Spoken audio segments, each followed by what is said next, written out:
عیبی نداره، چون آیه قرآن مسلمان از کفار یاد بگیرید اینا. آیه عراق چرا پول میگیری واسه ویزای زوار اربعین؟ از کفار یاد بگیر.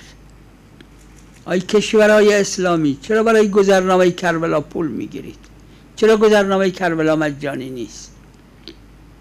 کفارم امروزن، تو همین سالا هست. گذرنامه کربلا چرا مجانی نیست؟ وقت زیارت دینی کفار مجانی گذرنامهش. بخونید، اگه نخوندید بخونید.